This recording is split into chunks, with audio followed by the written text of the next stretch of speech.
आप सुन रहे हैं किताब कहानी, जहां हम आपके लिए लाते हैं दुनिया की मशहूर और मुतासिर कुन किताबों की समरी, आसान और दिलचस्प अंदाज में।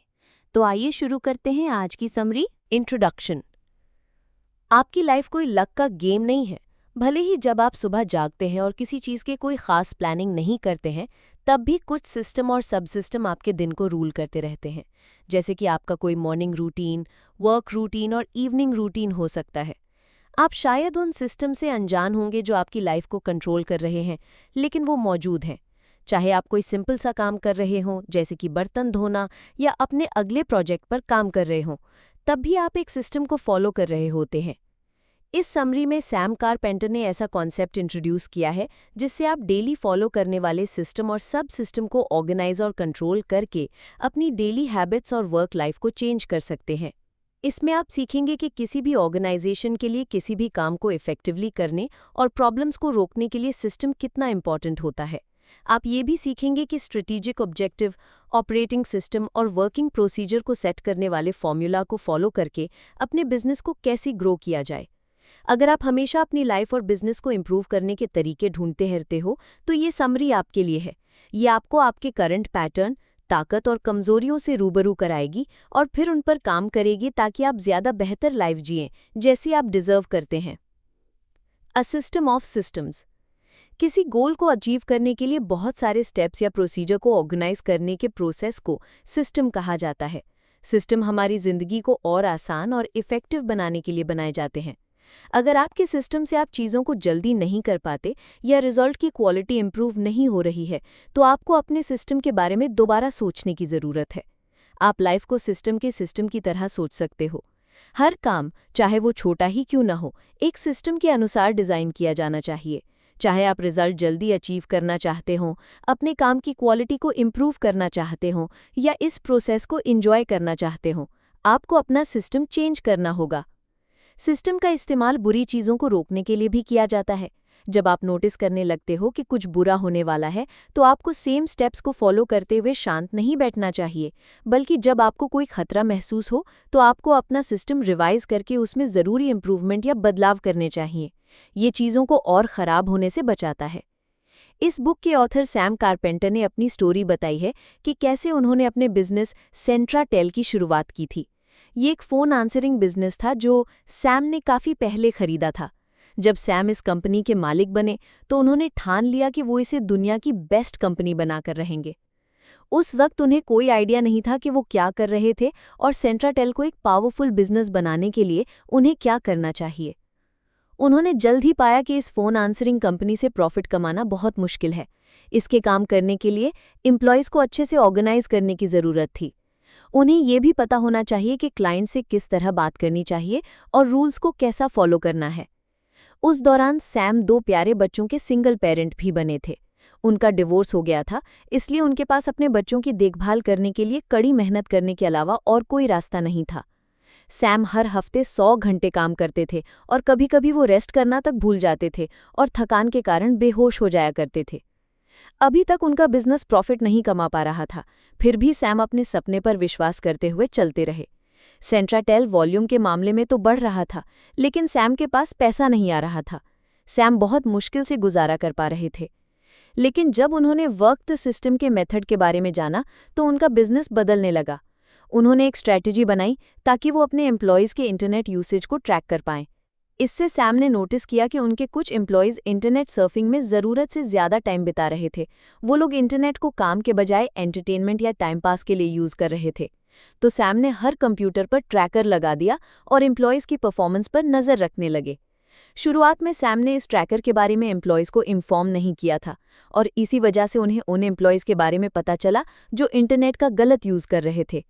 सैम चुपचाप ये सब देखते रहे, क्योंकि वो जानते थे जैसे ही वो ट्रैकर के बारे में सबको बताएंगे, तो ये बुरे एम्प्लॉयज़ शर्मिंदा फील करेंगे और अपना बिहेवियर खुद ही चेंज कर देंगे। और जैसा कि सैम ने सोचा था, बिल्कुल वैसा ही हुआ। जब एम्प्लॉयज़ को पता चला कि उनके काम को ट्रैक किया जा रहा है, तो उन्होंने अपना बिहेवियर बदल दिया और सैम को उन्हें सज़ा देने की ज़रूरत भी नहीं पड़ी। ये ट्रैकर एक एग्जाम्पल है कि कैसे आप एक सिस्टम को अपने बिजनेस को ऑर्गेनाइज करने में हेल्प करता है। एक सिस्टम इफेक्टिवनेस को बढ़ाकर और प्रॉब्लम्स को होने से पहले ही रोककर प्रॉफिट कमाने में हेल्प करता है। Execution and transformation. कभी कभी बिजनेस ओनर्स ये मानकर काम करते हैं कि उनकी कंपनी में सब कुछ एक दूसरे से जुड़ा हुआ है, यानी अगर वो एक डिपार्टमेंट में कुछ चेंज करेंगे तो इस बदलाव का पूरे बिजनेस पर असर पड़ेगा, इसलिए वो डर जाते हैं। अगर वो ये नोटिस भी करते हैं कि किसी काम को अलग तरह से करने की ज़रूरत है, तो वो पूरे सिस्टम पर रिस्क लेने के बजाय सेफ खेलना पसंद करते हैं। अपनी कंपनी को एक सिंगल बॉडी देखने के बजाय आपको उसको अलग अलग पीस में डिवाइड करके देखना चाहिए। और जब आप अपने बिजनेस के हर सिस्टम और प्रोसीजर को जान जाओ, उसके बाद आपको उन्हें अलग अलग मानकर उन पर फोकस करना चाहिए। जैसे आप या तो एक सिंगल प्रोसीजर को इम्प्रूव कर सकते हैं, अगर नहीं तो उसे हटा सकते हैं और उसे ऐसी चीज़ से बदल सकते हैं जो बेहतर काम करती हो। इस सब सिस्टम को इम्प्रूव करने के मेथड को फॉलो करके आप अपने बिजनेस की क्वालिटी को सिंपल और इजी स्टेप्स से इम्प्रूव कर सकते हैं। सेंट्राटेल में चीज़ें ठीक नहीं चल रही थी। सैलरी देने का टाइम आ गया था, लेकिन सैम के पास वर्कर्स को देने के लिए पैसा ही नहीं था। तो उन्होंने कुछ पैसा उधार लेने का फैसला किया और कुछ एम्प्लॉयज़ की सैलरी को देर तक टालने की कोशिश की। हालात बड़े मुश्किल थे और सैम जानते थे कि इस खराब सिचुएशन से निकलने के लिए उन्हें कुछ तो करना होगा। सैम अपने पूरे बिजनेस के बारे में सोच रहे थे। उनके पास कुछ आइडियाज़ थे, लेकिन वो डर रहे थे कि इससे उनका पूरा बिजनेस खराब ना हो जाए। एक दिन उन्हें एहसास हुआ कि उन्हें अपने बिजनेस को कई सब सिस्टम बना हुआ एक सिस्टम की तरह देखना होगा। तो उन्होंने एक प्लान बनाया। सबसे पहले उन्होंने एक सिस्टम बनाया जो उनकी कंपनी के बिजनेस गोल्स और विजन को डिफाइन करता था। दूसरा, उन्होंने एक मैनुअल बनाया जिसमें ये बताया गया था कि एम्प्लॉयज़ को फ़ोन कॉल्स को कैसे हैंडल करना चाहिए, क्लाइंट से कैसे बात करनी चाहिए और काम को और अच्छे से कैसे करना चाहिए। तीसरा, उन्होंने एक लिस्ट बनाई जिसमें उनके बिजनेस में यूज़ किए जाने वाले हर प्रोसीजर और टास्क के बारे में लिखा था। उनके बिजनेस में असल में चल क्या रहा था, इसे जानने के लिए उन्होंने हर छोटी से छोटी जानकारी भी लिखी। फिर सैम ने ये नया प्लान अपनी टीम के साथ शेयर किया और उन्होंने छोटे छोटे बदलाव करना शुरू किया। उन्होंने हर सब सिस्टम को अलग अलग तरीके से हैंडल किया। उन्होंने हर सिंपल टास्क को इम्प्रूव करने के लिए उसमें बदलाव करने की कोशिश की। ये फैसला लेना सेंट्राटेल के लिए बहुत अच्छा साबित हुआ। 6 महीने बाद सैम को पैसे का ज़्यादा फ्लो दिखने लगा। उनके बिजनेस में तेज़ी से सुधार होने लगा और क्योंकि अब चीज़ें ठीक चलने लगी थीं, तो सैम को पहले के मुकाबले कम घंटे काम करना पड़ता था। अगर आप अपने बिजनेस को ठीक करना चाहते हैं तो आपको अपने मन से बदलाव का डर निकालना होगा। कंपनी को एक बॉडी ना समझकर सिंपल सब सिस्टम बनाकर आप उन्हें इजीली इंप्रूव कर सकते हैं। ये मेथड सिर्फ बिजनेस में ही काम नहीं करता है, बल्कि इसकी मदद से आप खुद को भी इंप्रूव कर सकते हैं। Your strategic objective and general operating principles. पिछले चैप्टर में हमने बिजनेस को कई सब सिस्टम के सेट की तरह देखने के बारे में सीखा था। ये चैप्टर आपको चीज़ों को जल्दी और इफ़ेक्टिव तरीके से करने की स्ट्रैटेजी सिखाएगा। अगर आपकी कंपनी में डिसऑर्डर या उथल-पुथल हो रखा है और आप गोल्स अचीव नहीं कर पा रहे हैं, तो पहला स्टेप है एक स्ट्रेटेजिक ऑब्जेक्टिव सेट करना। इसका मतलब है एक पेपर पर अपनी कंपनी के सारे गोल्स और विजन को लिखना। इस पेज को लिखने में लंबा टाइम लग सकता है, लेकिन एक बार जब आप इसे पूरा कर लेंगे तो आपको तब तक कुछ भी बदलने की ज़रूरत नहीं होगी जब तक कि आपका वर्किंग एनवायरनमेंट चेंज नहीं होगा।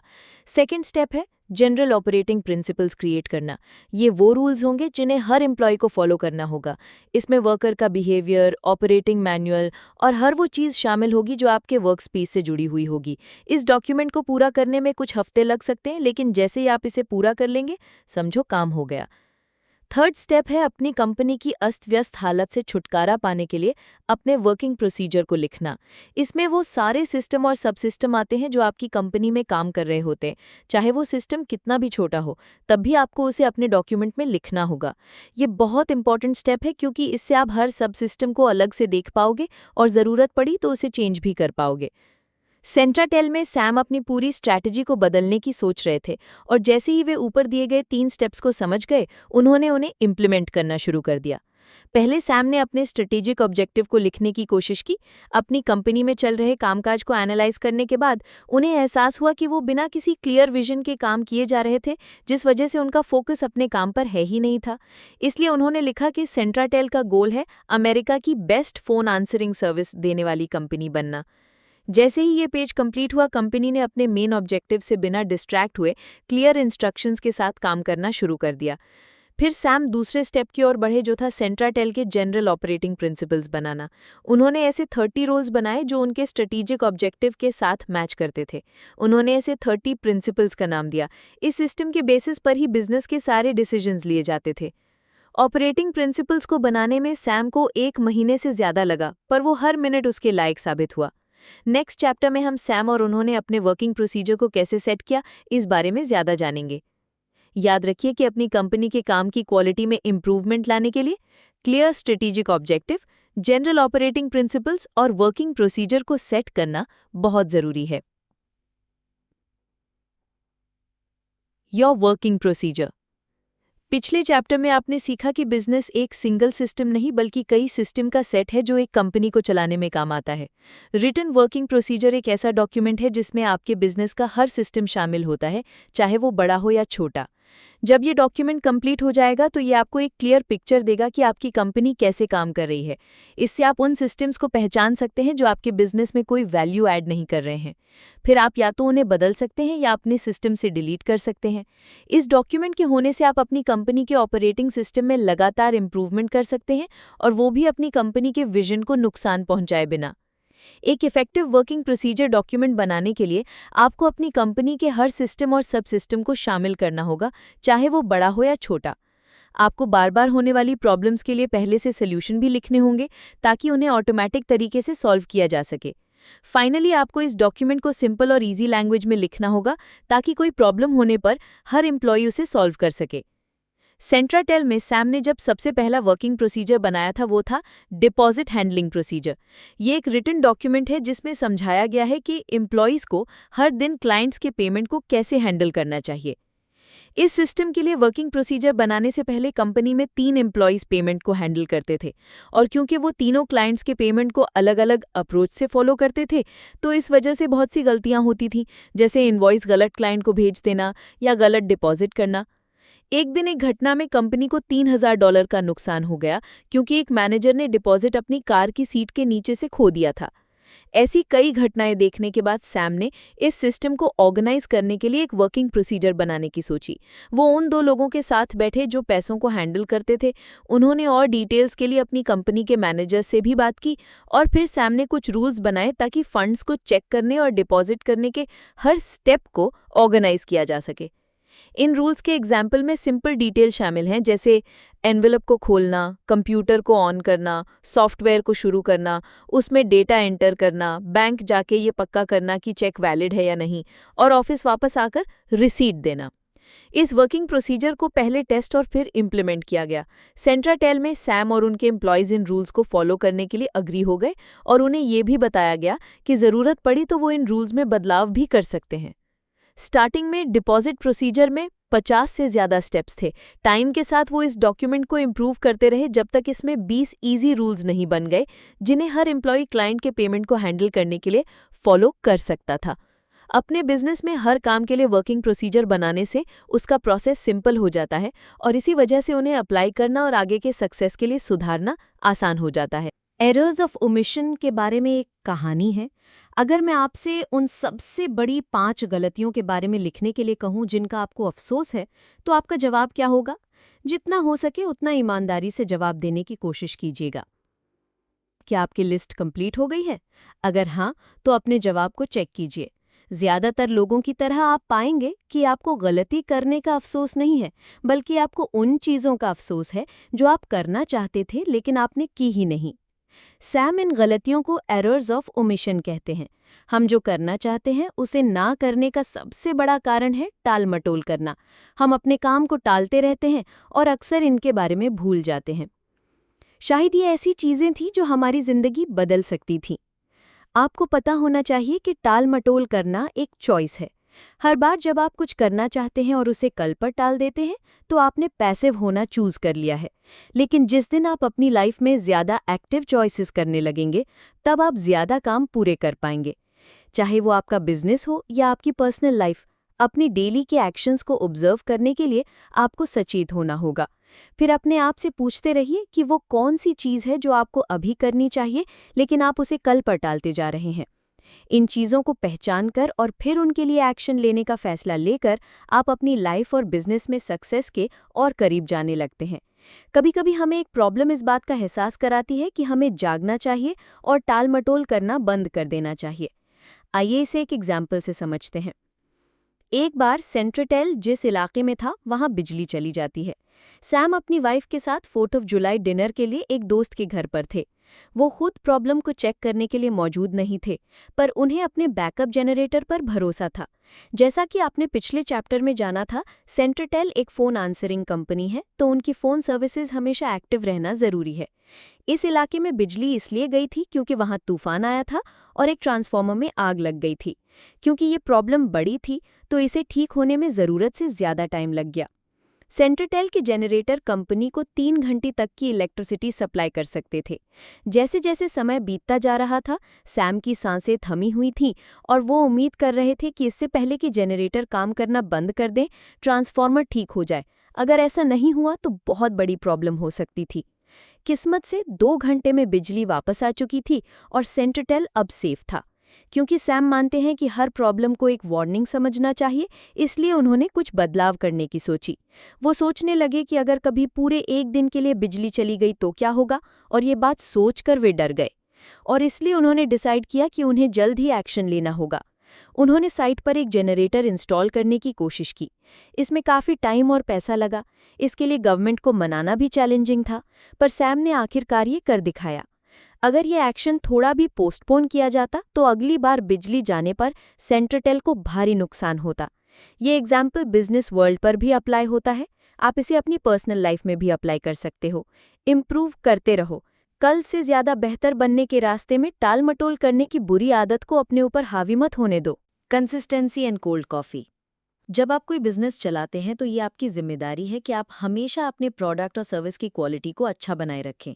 अगर आप एक दिन हाई क्वालिटी का काम डिलीवर करेंगे और अगले दिन नहीं कर पाएंगे, तो आप कई क्लाइंट्स को खो देंगे। इस गोल को अचीव करने के लिए आपके पास एक सॉलिड सिस्टम होना चाहिए। मान लीजिए कि अच्छी क्वालिटी को मेंटेन करने के लिए आप अपने मैनेजर्स पर डिपेंडेंट रहते हैं, लेकिन अगर आपके मैनेजर का कोई दिन अच्छा नहीं जा रहा है और वो डिलीवरी करने में लापरवाही कर देता है, तो इसे गलती से आपकी रेपुटेशन खराब हो सकती है और आप अपने कई लॉयल कस्टमर्स भी खो सकते हैं।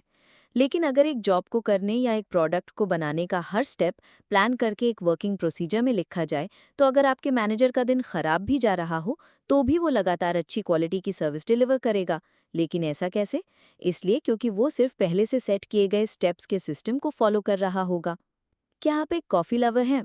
ज़्यादातर कॉफ़ी लवर्स की तरह जब हमें अच्छी और स्ट्रॉन्ग कॉफ़ी चाहिए होती है तो हम ज़्यादा सिरदर्दी नहीं लेते। मान लीजिए कि आप एक कॉफ़ी शॉप में जाते हैं और आपको बड़ी बेस्वाद और ठंडी कॉफ़ी मिलती है, तो आपका रिएक्शन क्या होगा? हो सकता है कि आप जाकर उसके ओनर से बात करेंगे और फिर बेटर कॉफ़ी या पैसा रिफंड करने के लिए कहेंगे। सैम कारपेंटर के साथ भी ऐसा ही कुछ हुआ था। उन्हें रोज़ सुबह ऑफिस जाते समय कॉफ़ी पीना बहुत पसंद था। एक दिन वो बहुत जल्दी में थे और उन्होंने पास के एक कियोस्क से कॉफ़ी लेने का फैसला किया। उन्होंने अपनी कार पार्क की, अपना ऑर्डर दिया और कॉफ़ी के लिए पे किया। वो सुबह सुबह कॉफ़ी का सिप लेने के लिए बेसब्र हो रहे थे। ऑफिस की तरफ ड्राइव करने के दौरान सैम ने जैसे ही कॉफ़ी टेस्ट की तो वो उन्हें ठंडी और बेस्वाद लगी और बिल्कुल भी स्ट्रॉन्ग नहीं थी। उन्हें बहुत गुस्सा आया। उनकी फ्रस्ट्रेशन इतनी स्ट्रॉन्ग थी कि उन्होंने अपने कॉफ़ी शॉप से एक और कॉफ़ी खरीदने का फैसला किया। ये वाली कॉफ़ी गरम, स्ट्रॉन्ग और बहुत टेस्टी थी। उन्होंने अपनी कॉफ़ी के हर सिप को एंजॉय किया और कान पकड़े कि वो कभी किसी कियोस्क से कॉफ़ी नहीं खरीदेंगे। इस बात को कई साल बीत गए। फिर एक दिन उनका एक एम्प्लॉय उनके पास आया। उसने सैम से कहा कि उसने और बाकी के एम्प्लॉयज़ ने पास के कियोस्क से कॉफ़ी खरीदना शुरू किया है। इस बार कियोस्क की क्वालिटी लगातार अच्छी रही है। यानी ये पक्का था कि इस कियोस्क के मालिक को पता था कि वो क्या कर रहा है। वो एक सिस्टम को फॉलो कर रहा था जिससे वो लंबे समय तक मार्केट में टिका रहा। जहां बाकी के कियोस्क के पास बिल्कुल बिजनेस नहीं था, ये वाला काफ़ी सक्सेसफुल रहा था। इसके कई लॉयल कस्टमर्स भी बन गए थे। अगर आपको ये समरी पसंद आई हो तो वीडियो को लाइक करें, शेयर करें और चैनल को सब्सक्राइब करना ना भूलें, ताकि आपको हर नई वीडियो की बरवक्त इत्तला मिलती रहे। आप नीचे कमेंट्स में हमें ये भी बता सकते हैं कि अगली वीडियो में आप किस किताब की समरी सुनना चाहते हैं। इल्म बांटिए, सोच बदलिए। अगली वीडियो तक के लिए इजाज़त दीजिए।